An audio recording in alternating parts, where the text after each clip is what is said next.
should be slow to get angry. A man's anger does not produce the kind of life God wants, which to this day is one of my favorite scriptures. That was when I realized I was hurting the people closest to me. I needed to change, and I needed to change fast. I wanted a new lifestyle. I needed to not wake up in the morning looking for my next victim. I needed to wake up not feeling as low as I had for so many months before this point. One of my teachers gave me a quote by Liberace: "Nobody will believe in you unless you believe in yourself." I knew for sure that the lack of belief I had in myself was one of the main reasons I was depressed. And how could I not believe in myself? Those of you who know my mom, Sister Sophia Morgan, know that she has the highest belief in me. But if I did not have it, then it did not matter. 1 Corinthians 13:6 speaks about how love does not have anything to do with evil. Love is not happy with evil, but it is full of joy when the truth is spoken. Excuse me. Meaning, if I love somebody the way I say I do, then I should not put anyone else down. I should bring those people up. Yeah, misery loves company, and so does the devil. I was determined to not let him steal my joy. Now, let me tell you about my breakthrough, how God used me to help someone else. One day I found out that one of my best friends was cutting herself. I freaked out.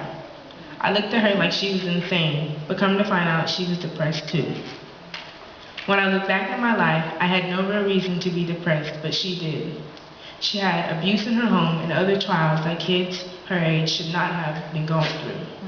I saw that as God's way of opening my eyes to be blessed in my own life by helping someone else. For over a year and a half, we would cry together about what she was going through.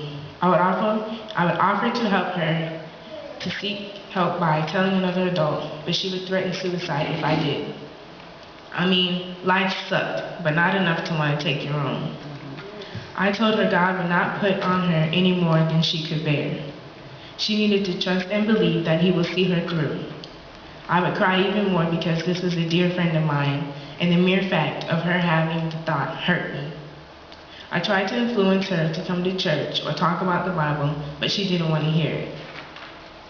Ecclesiastes 1:18 says, "A lot of human wisdom leads to a lot of sorrow." At the end of the school year, we were separated for a year and lost contact with each other. But I never gave up praying for her. I prayed and prayed and prayed for her, never kept her out of my mind. Prayer changes things. I saw her this year in school and we screamed and cried, but this time these were tears of happiness and joy. You know, that ain't nothing but God. She thanked me for being there for her when no one else was. But little did she know, she helped me too. You see, God places us in storms so we can view them as life lessons to help someone. My mom did a lesson with the teen class called Cardboard Testimony. She heard about it at a lectureship and thought it was a good idea for the class. We talked about trials as teenagers and how it affects our spiritual lives. Basically, you take a piece of cardboard, on the front of it you write your storm, and on the back you write your rainbow. Some of us didn't have a rainbow to write on the back because we were still going through our storm or about to get into one. I was one of them with nothing on the back. However, I'm not anymore. My cardboard testimony was hidden depression. Now on the back, I have trusting in the Lord, Proverbs 3:5-6. Trust in the Lord with all thine heart, and lean not to thy own understanding. In all thy ways acknowledge Him, and He shall direct thy paths. After apologizing to people who I've hurt along the way, I strive to draw closer to God and study my Bible more. I was distracted, but only for a moment. What is your cardboard testimony? Thank you.